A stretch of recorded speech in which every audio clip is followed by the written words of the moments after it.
Street cred sports. Street cred sports. I'm crossing over. I'm Euro stepping. Hello, and welcome to another episode of Time to Ball. This is your boy, all in the frozen tundra. I think it's episode 86. I'm so cold, I don't know if I'm on episode 86 or episode 866. Yeah, I got that frozen alert coming down here, man. I don't know what y'all doing, but I'm about to book a plane to Cancun like my man Ted Cruz did during that Frozen episode in Texas so many years ago. All right, so I hope everybody's doing well. Like I said, it's cold. Some people love it. My producer, he loves the cold, so I'm gonna keep his door closed, put towels under his door, and let him open the window, and keep the rest of the house at 98 degrees. Yeah, real quick, something that's it just popped up in my mind. You can always tell people who don't like the cold because when it's cold outside, you go to their house, and the house temperature isn't comfortable. It's like you're sweating. It's like 98 degrees in the house. I grew up in the house. It would be cold outside. You come in our house and it's like 98 degrees. You're like, damn, well, let me take my shirt, I got some shorts on and an undershirt. Let me just leave that on because I'm gonna burn up in this house. But that's how you know people who don't like the cold. Because the ones that are okay with it, like me, I just like my house to be comfortable. But I'm living in a house where the majority of the people like it cold. So sometimes I have to just say, you know what, damn it, I pay the bills here. I'm turning the heater up for a little while. But I just like the temperature to be comfortable. So, it doesn't have to be too hot or too cold. But, yeah, I've been around people and went to houses. And I tell you, my house was one that when it was 40, 50 degrees or less outside, you come in our house, boy, it's like 98 degrees. You can hear the tropical birds flopping and stuff flying around in there. All right, so let me get started with this portion is sponsored by 915 Carpet Cleaning. They take care of all of your needs, whether it's residential or commercial, whether it's flooring or carpet. 915 Carpet Cleaning, they get the job done. Look up 915 Carpet Cleaning. The carpet cleaner you know before you need one. Things that interest me. All right, so first I'm going to touch on Tyreek Hill situation. Tyreek Hill, wide receiver at the Miami Dolphins NFL team. He after the game, he was kind of emotional. He just said he kind of surmised that he needs to get out of there. That because they missed the playoffs and he has to take care of his family and take care of his career. Now, there was a report that he did not want to go in during the fourth quarter. And, it hasn't been cleared up as to if he didn't want to go in at all during the fourth quarter or if it was just a play. It wasn't what I did see and from what I gathered, it wasn't due to injury. So it wasn't like he was hurt, but he didn't want to go in the game. And to me, that's a real bad look. Now, you left Kansas City. And, you leave Kansas City because Miami is going to give you more money. And in the NFL, I don't blame anybody for taking the extra, $2, $3, $4 million. That makes the difference because NFL players don't get money like some of the other sports. It's not guaranteed and everything. So I get, him taking that money and leaving.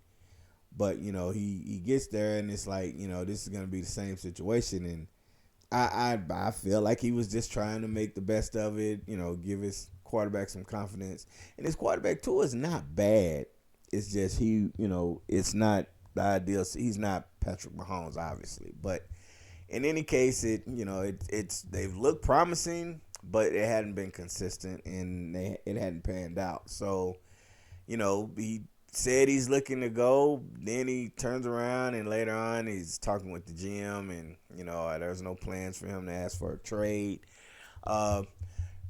The only issue I have with this whole situation is when Tyreek went through his ordeal earlier in the year when he was, allegedly speeding, gets pulled over with the cops, and he had an attitude, and cops pulled him out, was about to arrest him, a little aggressive, a little overly, but Tyreek was, to me, my opinion, Tyreek started it and was in the wrong.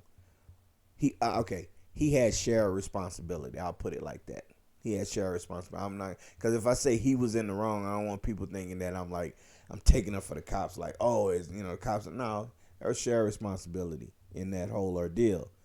But what I'm getting at is his teammates almost went to jail or were going to jail behind it, supporting him. Right? They had his back. And if he didn't play during that fourth quarter, I have a problem with that if I'm one of them teammates. That's a sacred rule that you don't do in sports. Now, the only time I'm not gonna trip on that is, let's say, you're a player in the game and there's like 30 seconds, right? And let's say you're somebody that normally doesn't play. You get in for 30 seconds. You take it, but if you like, nah, I'm not going in there for no 30 seconds. Like 30 seconds, coach, for real? I get you're supposed to remain professional, and you should go in, but I'm not gonna kill you if you have a problem with going in. If you're a rotational player and you hadn't played, and then they try to put you in with 30 seconds left, I'm gonna understand why you're upset, right? So I'm not gonna be like, oh man, you let the team down. That I understand.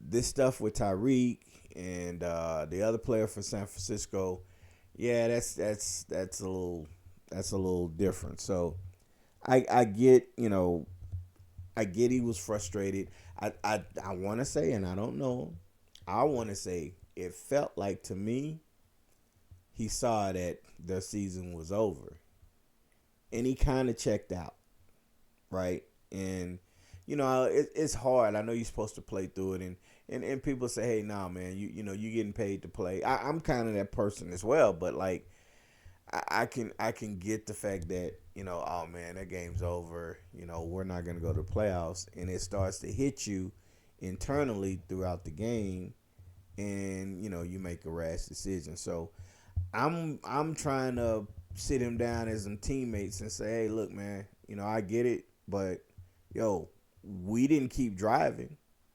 when they pulled you over. We had your back, so you got to have our back after the game.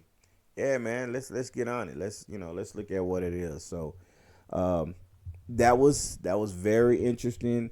I don't think it's over. They're gonna have to do something about quarterback.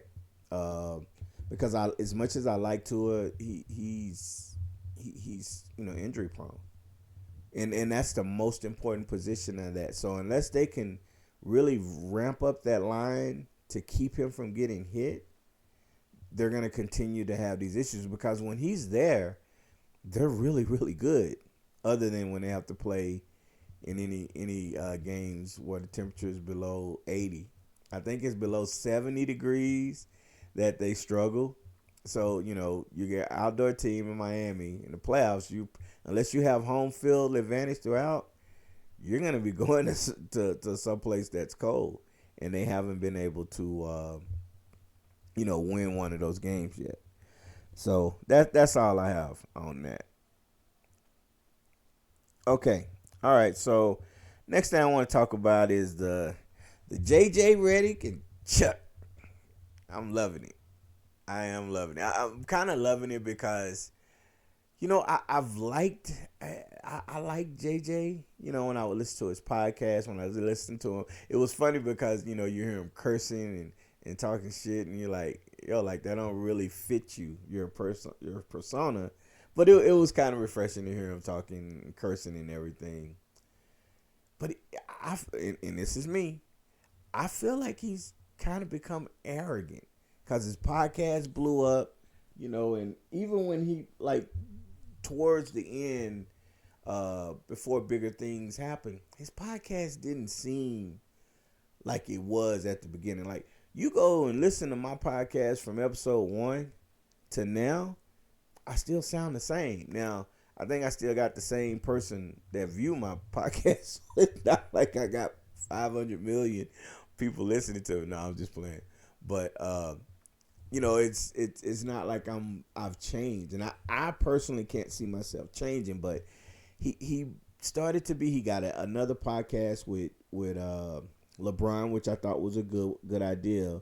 But then, he was doing that while he was an analyst. And when he was an analyst on ESPN, he sounded different. His body language was a little bit different. When he was on First Take, he was a little bit different with how he talked and he carried himself and stuff. So when he gets the coaching job, it's like, well, hey, you haven't coached. And I'm not saying that's a prerequisite, but there are people who out there who really deserve, the opportunity because they really put in the work. And I'm not saying he's going to be bad, but it's just kind of like, you stepping over people. Why are they doing all of that? So he gets the job. Lakers have kind of been what they were last year. Their record, I think, is a little bit better, and they were at the 4th seed, but the reason they were was pretty much because some of these other teams last year who were really good started out slow. Like Sacramento, the Timberwolves, the Nuggets, the Mavericks have had some injury issues. So those teams started out slow, and now they're starting to get better. So I expect the Lakers are gonna. I think they lost to the Mavericks, so I think they go from 4 to maybe 6 or 7 last night. I expect them to kind of probably move down because they haven't really made the move.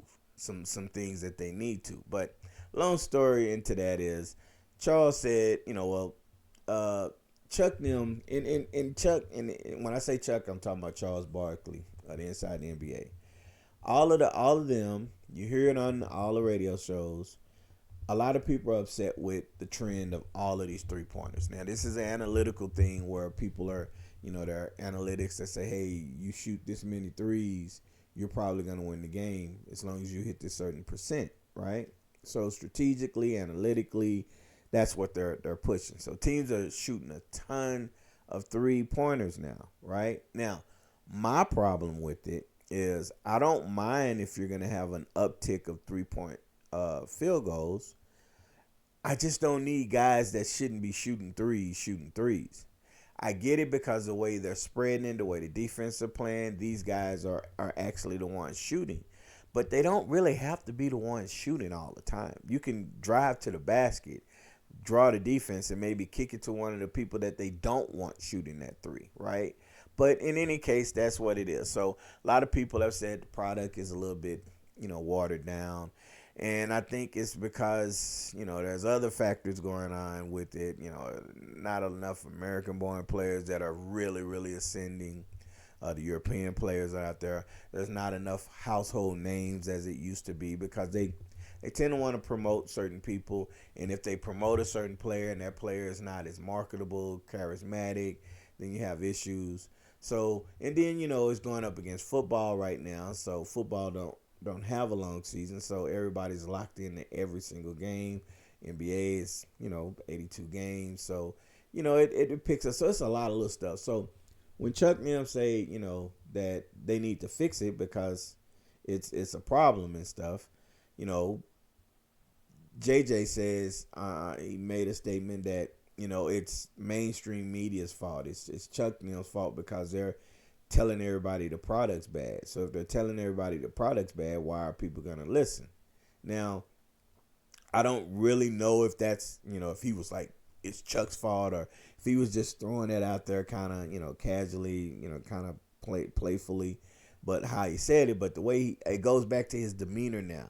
He looks really serious. He kind of has an arrogant feel, with the way he's perceived. Now, I'm sure everybody talks about how nice he is. And when I listened to his podcast initially, I saw a different side of him, and I like the fact that you can listen to somebody and hear a different side as to what you actually see in front of the cameras and stuff. But when he talks, it's not the same person that I recall listening to in his podcast. And I get it. There's pressures and stress and everything. So I understand that. But it just kind of threw me off. Well, Chuck went back at him, and just told him he was a dead man walking and everything. Now, into this other guy, Jason McIntyre. He's like one of the co-hosts with Colin Cowherd, right? And he's one of those Skip Bayless contrarian types, that they're always going to try to go against, and they're always going to try to, bring up something and see a different way. Look, the problem I have with a lot of those guys is that if they're wrong, they're kind of political. Like, they try to spin it and say, yeah, I was wrong, but I was actually right, right? And they'll do anything to make it seem like they're right. Even when they say they're wrong, like you'll hear a whole paragraph, right? Like in the newspaper, it'll be a full page story, and then if you find out that the story was incorrect, then there's a retraction, but it's on the very back page of the newspaper and it's one line, right? Why not have that retraction be a full page the way it was? So that's always been my problem with some of these guys, which I'm not really into. If you can't admit when you're wrong, I don't need to have a conversation with you. But in any case, he made the same comment, and his name is Jason McIntyre. He made the same comment about inside the NBA is ruining basketball because of what they said.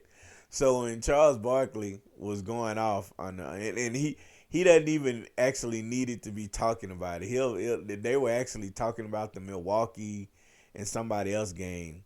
I think it was Milwaukee and Orlando maybe, but that game was on, and Ernie Johnson and them, they're talking about the highlights, and then Charles Barkley just went off. He went off on J.J. Redick, called him a dead man walking. So he mentions Jason McIntyre, but he calls him Jason Monroe. I don't even know who he is, and I just cracked up like, come on, man. Somebody told you it was Jason McIntyre. He was just saying his name wrong just to be spiteful. And I think as people, that's probably one thing that we, do is we correct you if you, no. Like for me, I've been called all kinds of names because my name is one of those unique names. And I don't get too upset because I know it's an unusual name, and people might mess it up. But sometimes I'll just say it's close, but for the most part, I'll say now, it's Keenan, and I'll try to make sure they know it. Not because I'm mad, but because that's my name. In the episode of The Wire, my favorite show, where he says, "My name is my name." Oh, powerful scene. Go check that show out. I might have to pull that episode up. But in any case, he totally called him Jason Monroe. And it was funny. I don't even know who he is, Jason Monroe or something like that. And then he goes on to the J.J. Redick, and he's killing him, saying, you trying to dress that pig up by putting lipstick on that pig. It's still a pig. Them Lakers stink. Now, at the time he said it, the Lakers were like in 4th or 5th place. But you kind of expect that they're going to have a letdown. They're not equipped to win certain games against certain types of teams. They're gonna win the games that they should. They might have surprised a team on a night, a certain night. I just, unless they did make a change, letting D'Lo go. They got Darian Finney-Smith. I hope I didn't miss. I think it's Darian Finney-Smith, but they got him, who's an athletic 3-and-D guy. But there are some other things they need to do. And I don't know if they're going to be able to do it. And I don't know if it's going to make much of a difference this year. So I anticipate them, being, moving down 6, 7, 8, 9, 10, somewhere in that area. Unless there's a drastic change, which I don't see. But no, it was just funny, that whole thing. And then JJ comes back and said he watched a little of the clip. And, he didn't see anything, or he turned it off. It was boring. His post rate didn't move. He was trying to be, cool about it. And he was being sarcastic as well. But you don't know if he was playful or if he was trying to be, talk shit. But then a couple of things he said, like, what was it he said? He said, well, I don't have nothing to say about that. I'm not concerned with that. And then he says, well, but I did have some thoughts and I was going to, and then he cut it off and it's like, well, if it didn't bother you, why would you have some thoughts on it? Right? So that kind of stuff was a little, he said something else, but I don't have it in front to really say what he said. But that whole situation is funny. And that Jason Monroe guy, he's continuing to talk trash about Charles, but he's gonna learn the hard way. Skip Bayless learned the hard way. If Chuck put you in his sights and he started going after you, he gonna embarrass you. Skip Bayless stopped, talking trash to Charles, and now Skip Bayless. And I probably shouldn't be saying his name right now because that's a whole nother thing. But he was like, man, why are you still going at me, right? So Chuck will get Mr. Jason Monroe. He'll get him. I can't wait for it. It's gonna be funny, man. It'll probably be epic because the thing is when the other two, like Ernie Johnson, don't really do anything, but when the other two really start to add into it, Kenny and Shaq, and they just be, they be egging them on. And then when all three of them start going, it's bad. So I anticipate that at some point they're going to get, I don't know, maybe they might just not say anything because they might say that's beneath them. But I anticipate at some point Chuck going to light them on fire. Okay, so last thing I want to talk about is coaches who grind players. Now, what I mean by grind players, I mean you have a roster. Let's say you have a roster of 12 players, and let's say 9 to 10 of those players can be rotational. You're not going to play 10 players every night. I mean, if you're a younger, like let's say you're high school, if you have that many players and you play a fast up-tempo game, you're going to have your 6 or 7 rotational players that are going to get the bulk of the minutes. You might have two players extra players that add to it. If somebody gets in foul trouble, they hurt, they're a little bit more tired than they usually are. And you're up and down where you press, you fight up-tempo and stuff. That's kind of how you do, right? But there are some coaches, and it seemed like it's more on the high school level, that only will play 5 or 6 players. There are some coaches that only play 5, right? And you grind your players up, or you're playing only 5 the whole game, the whole season, and then you're still conditioning and running like you're in off season. And these players get tired, and it shows. As the season goes by, they're not conditioned because you get conditioned to run a certain way. There's no conditioning for 5 players to play every minute of every game every night. There's no conditioning for that. You're going to get tired. You're going to get fatigued because of the game, right? Well, when this happens, you can have people hurt. Well, why am I saying this? Because usually this is really something that's reserved for high school. Maybe some little league, city league team. You don't see it as much in college where a coach only plays 5. They try to go into their rotation. And I'm not saying, look, I'm not advocating that you got to play every person. That's not what this is about. But the New York Knicks with Tom Thibodeau, he has a really good bench. But he only goes maybe 7 deep at some times. He basically plays his starters. Okay, they're 48 minutes in the game. His starters, I believe, they're averaging 40 to 42 minutes a game, somewhere in that area. He has some guys that don't come out. They play the whole game, right? And why is that a problem? Well, because during one of the last games in the month of December, Karl Anthony Towns was in the game where it was a blowout. He should have been, that's the time where you bring in somebody else and let them get minutes. Karl Anthony Towns gets hurt. So now everybody's on him about, well, Why are you playing your players anyway like that? Tom Thibodeau's been doing this since he's been coaching. He grinds his players. So you shouldn't be surprised. But if I'm the owner or if I'm the GM, I'm letting him know you will play 8 rotational players. If there's a situation where we're up 20 or we're down 20 and it's a certain amount of time where you figure it's not, you're gonna have to do you're gonna have to do a better job of rotating players. Because as a player, like the players who are there who are rotational players, they're probably starting to see that, man, he ain't gonna play us. He's gonna play tight. Now you should have known that, but some of those players were there when he got hired, right?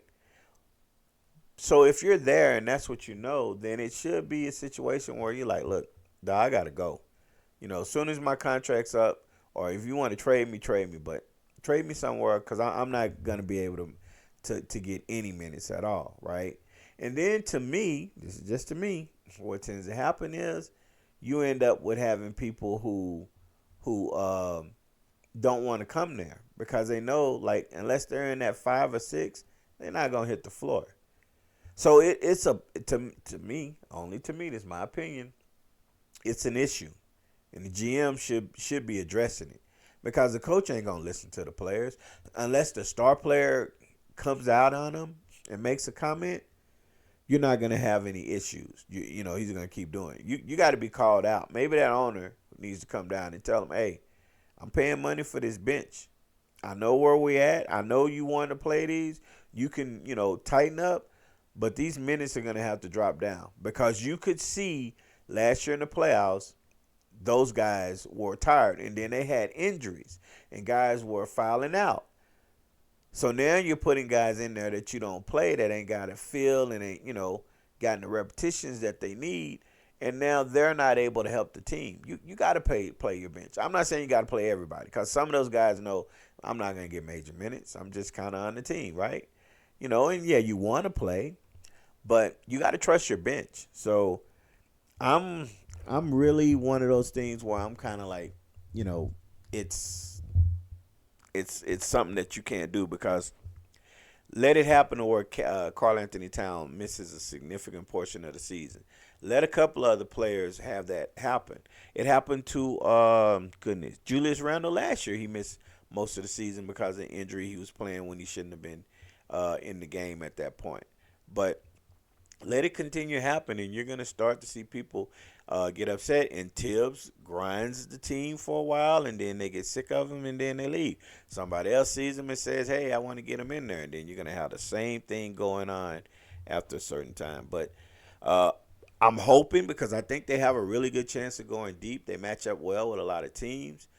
But I feel like, and look, I'm not watching every single Knicks game, but you go to any game and watch box scores. Matter of fact, let me pull a box score up right now while I'm here, so just so we can see what I'm talking about. Let's see. Did they play yesterday? No. Okay. They played Monday. Yep, they played the Magic. All right. So here are the stats for the Knicks. Okay. Miles Bridges played 42 minutes. Josh Hart played 42. Okay, Brunson played 36. Noby played 39. And then Sims played 29. And that's because somebody was hurt. Now, he had 8 other players, and they averaged 21, 22, and 12 that played. Nobody else played. So let's say we go with them, and let's go to their schedule, right? So that was that game. Let's go against the Bulls. Stats. Knicks. Okay, so yeah, Karl Anthony Towns, 37 minutes. Right? 40 minutes. 37. I mean, it's not as bad at times as I'm looking through it now. But, okay, here's one. The game before that against the OKC. Josh Hart, 44 minutes. Anobi, 43. Karl Anthony Towns, 42. Miles Bridges, 41. Jalen Brunson, 40 minutes. Now, some off the bench, he had 3 players that came off the bench and played. One played 14 minutes, and the other two had 8 each. That's the kind of stuff, and that's more on the norm that you're gonna see, especially when you're playing against the quality teams, and that's when you start to run into problems. So against lesser teams, he might sub a little bit more, but I think against the quality teams, you're gonna play more, right? So that's one thing that I see. So it doesn't look like it's that bad, but you want your players to average, 35, maybe 36 minutes. So if it's 36 minutes, that's it's 12 minutes. That means 12 divided by 4 is 3. That means each quarter you're off maybe 3 minutes. So somewhere in that area. So between like 35 and maybe 38 to 40, I can see, especially if you're heating. But on a regular, nah.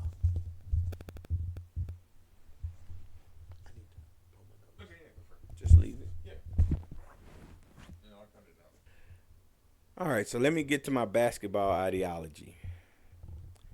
Let me start with ball IQ. Ball IQ is a skill.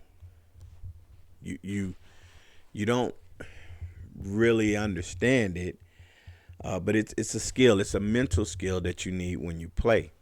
Now, the reason I was like, I always say ball IQ. You need to have ball and low IQ moments. And I was listening to the show, and Antonio Daniels made the statement of ball IQ being a skill. And I was like, yeah, it is. I was like, you know what? I need to bring it up on my podcast. So shout out to Antonio Daniels for making that statement. I 100% agree with it. And my question is, how do you, if it's a skill, that means that it's something that you have to work on. Now, there are players who are just gifted with ball IQ. They're gonna see things. I know one time I was in a game and I made a pass. It's like a whole court pass in between like 3 people. They didn't see it coming, and it hit my guy in stride for a fast break. And it was like, man, how did you see it? And I was like, I don't know. I just I saw it. I could see it develop, right?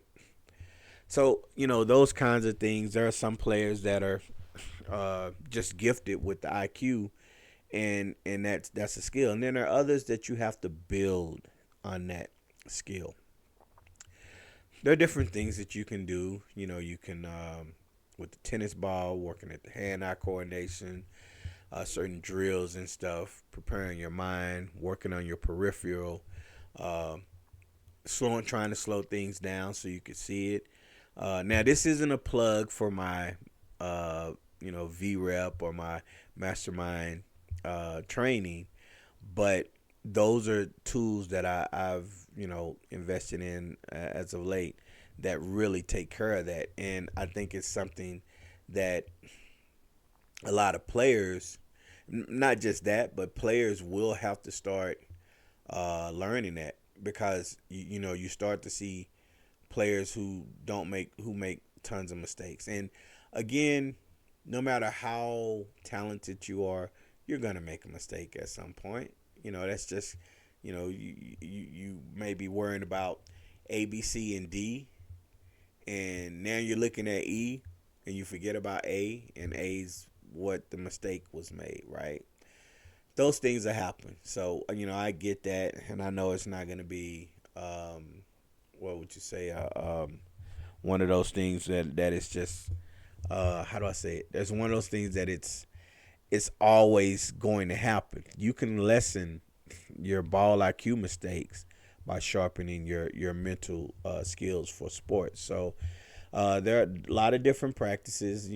I'm not going to go through all of them, because now, I have these tools, and these tools are what help. So you really need to look at it as a player, wherever you're at. How are your ball IQ? How's your skills, mental skills for the sport that you're playing? Do you just play on talent? Because talent is going to help you in a lot of situations. But It's going to come because once you start playing against other players that are just as talented, if not more, but their ball IQ is higher, you're going to get exposed.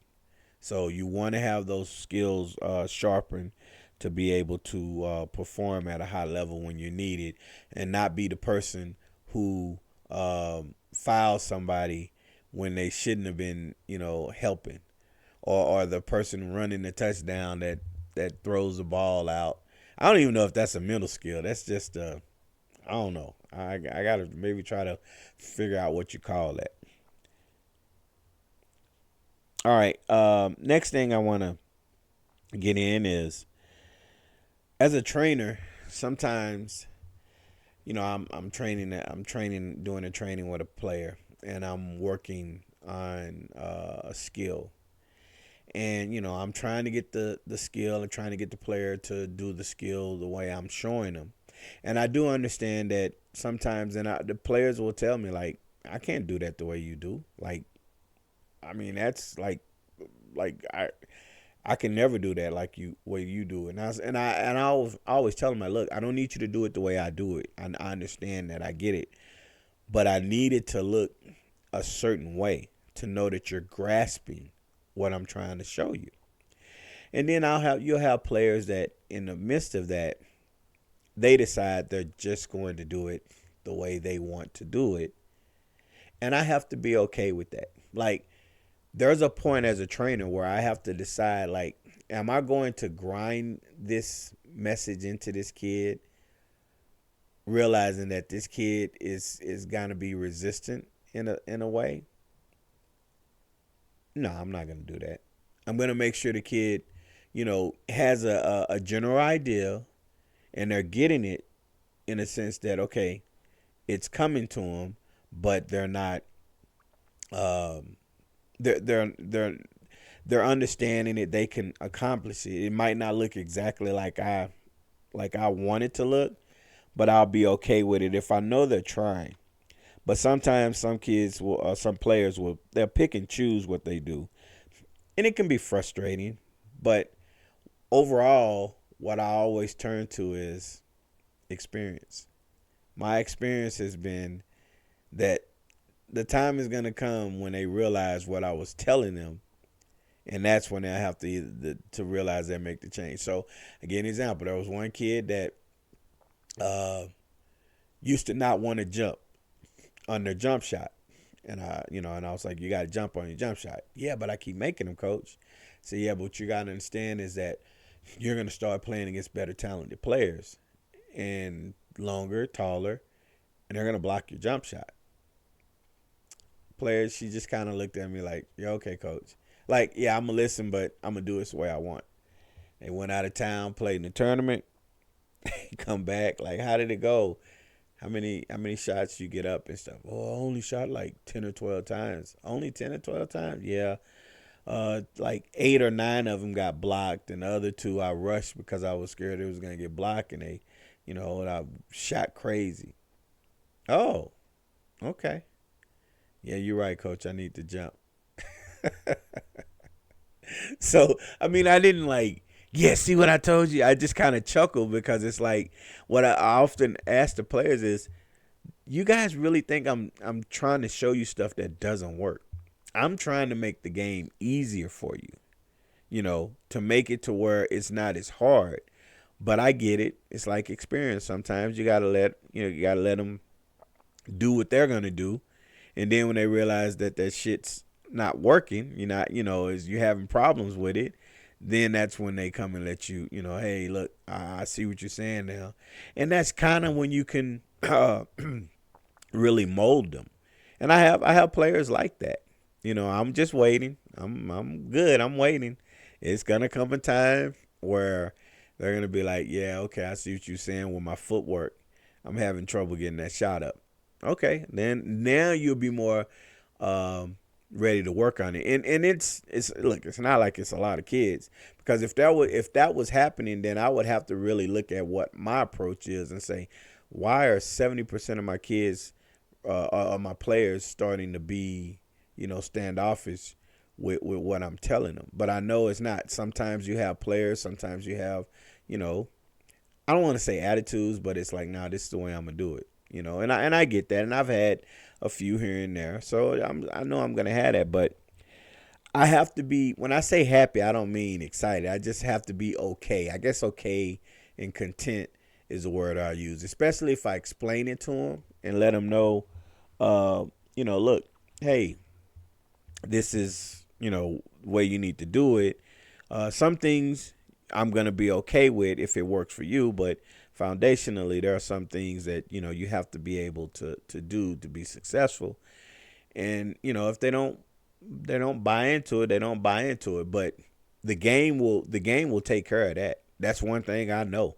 The game will take care of that. There are so many things that, yeah, you think you're okay now, but wait until you play against somebody who knows what they're doing, and watch how they put you in situations where you're uncomfortable, and now you're understanding what I'm trying to tell you. So, I have some that are a little bit impulsive, and it's, I love it because I have to figure out ways to get them to perfect certain things. And some of them do, and some of them they do in some parts, and in other parts they don't. And that's when I'm waiting on that. So it's a very interesting dynamic. I wish I had one of them documentary teams that could follow me with certain players, and they could film with this player and that player, and then, afterwards they're able to see, like, damn, like, okay, yeah, what the coach was saying was true. Like, I'm struggling. And I would say 95% of the time it happens. The other 5 to 10%, I don't see those players for a long period of time. But I'll keep y'all posted. I'll be like, yep, got another one. And I'll be like, oh, okay, I know what he's talking about. Last thing I want to touch on is the fact that kids and parents, they keep what we do a secret. What do I mean by that? Oftentimes, I'll be training new players, and after a while, they'll be saying, "Hey, I'll ask them, hey, how's it going?" And I say, "Oh, this and that. I did this. I executed this move or this skill. This happened just like you were saying it was going to, and I was able to do it." And I now ask them, what your coach think. Coach thought it was really nice. My other teammates kind of like, how is it that you knew that and stuff? So players will be looking at it. Sometimes the parents of the other players will turn around and say, "Wow, where did you learn that?" And that's when it happens. That's when the parents will have a decision on if they should say, "Oh, well, he's going to a trainer at Street Cred Sports, and he's been working with them on those things," or he's just out in the backyard working on things. He goes outside and he works, and he's getting better. Right? Those are the two choices. You need to know that more times than not, they choose to go in the back of the yard on their own. They don't mention us. And I always ask them, why is it that you don't mention us? I used to, look, a long time ago, I used to get upset because I'm like, you could be giving us more clients, right? And then I realized that parents are really competitive. They want their kids to shine. And I try to explain to them, yeah, but if everybody on your team can play, then your team would be that much better. Look, no matter how much I train your child, at some point your child is going to reach their ceiling, and there's going to be another pecking order. So your child could be the best player on the team, period, or your child could end up being a really good player but not the best player on the team, right? So that's kind of how it is. And they just say, "Yeah, I know, but I want to get my bag, and I want to get better at this and that." And they're always wondering where I'm getting all of this stuff. And I just kind of I laugh now. I don't even get mad. I just kind of chuckle because it's funny, because it's been going on for forever. I remember one of my other kids, I know she players. She just signed to play. I think it's Western New Mexico, um, and she's gonna be playing ball. She's always been talented. Ever since I got her when she was like fifth or sixth grade, I think. I think it's around fifth or sixth. I was like, yeah, she's gonna be a baller. But there are a lot of stuff along road, mental, all of this stuff. The doubt comes in. Things don't always go your way and everything. But I remember because they used to come to from Las Cruces, and I said, hey, how's everything going? Oh, we just came from practice and stuff. We had to leave practice to get up here, and I was like, okay, because it's over there. And then the dad would say, yeah. They say, well, where are you going? And it's like, oh, we're going to our Uncle Keenan's house. And I kind of look at that like, your Uncle Keenan's house? He's like, yeah, we just tell him we're coming to my, she say, I'm going to my Uncle Keenan's. I was like, oh, I'm Uncle Keenan now. And then they kind of chuckled. And I was like, this was like one of the first times. And I was like, well, why do you say Uncle Keenan's? Like, because we don't want nobody to know what she's learning and where. So, like, when they see her doing something, he tells them, oh, well, no, she's just in the backyard working, right? So I'm kind of like, well, wait a minute, man, you hurting my business because you're not plugging it up and stuff. And I could do the referral thing, I guess. Maybe that would entice people, but I guess I'm kind of okay with being a secret at times. Like, I don't go out trying to recruit people. I don't go and say, hey, here's a card, you need to come. Okay, I did it once, and that was because the product I saw on the floor was so bad, I was going to give my pro bono services to help them, right? I don't ever want to go to a game like that again where I feel that bad because those players are varsity players and they're that bad. I don't want to use Chuck's language, but they were really bad. That's the one time that I actually offered my service. But for the most part, other than that, everybody comes to me. I'm referred from somebody, how they see it. But that, you want to say fifth, sixth grade around that time, I think this is her senior year that she's going into now. I'll say,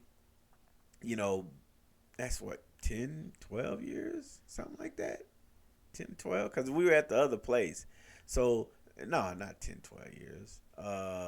Like 6 or 7 years, right? That's been going on, and it continues to happen to this day where that stuff happens. So it is funny. It is absolutely funny that kind of stuff still happens, and I'm okay with it. I have a laugh with it. Like I said, I wish I had a documentary. The funniest part is when I asked them, so how did it work? And they said, oh, coach, I got him. Or, oh, it worked just like what you said. And I say, cool. And I was like, what your coach say? Oh, the coaches love him. And then did you get a look from your other teammates like, man, where you get that? And they say, yeah, coach. They kind of like, yo, okay, you looking good. And then I say, so did you tell them where you learned? And I'll get this blank stare like, oh, fuck. Like he's asking me like, well, I can't lie to him. What do I say? And it's that blank stare that every single person gives me. And it's the parents too sometimes. I'll get that blank stare from them, and it's like, oh, I already know. Yeah, you're not telling nobody. You want me to be your, I'm the mistress. And that's no, I can't be the mistress. The mistress. I don't know if there's a thing, because it's like you only talk about mistresses when it's the female. Is there what's the male version of the mistress? I gotta look that up. Now I'm intrigued. Like, what's the male version of the mistress? But in any case, I'm the person that that you're cheating with. You don't want nobody else to know about it. You don't even want me showing up to a game. I had one player that they came to a camp, and then the parents came before they came. The parents was like, look, such and such is here, and I was waiting. It's like, look, she doesn't want you to really talk to her because she don't want her other teammates to know that she comes to you. She wants you to kind of keep it on the low. And I was like, okay, that's not the right word I would use, but yeah, I got you. But that's gonna be all for today. Listen, like, subscribe, follow, comment, follow us. We are intertwining everything. Got my blog service starting to go up, so I've put a couple of blogs. I might try to put a link in for the ones that we've started on and other stuff. So I want y'all to continue to stay warm. I think I'm going to go turn this heater up to like 112 in the house. I don't know if it goes to 112. Let's find out how high it goes. All right, well, this is all for the day, and I'm going to end it like I always do. If it was easy, everyone would be doing it. I'm out. Street cred sports, say it with your chest. Yeah, yeah. Go get it from the net. Street cred sports. Okay, that's a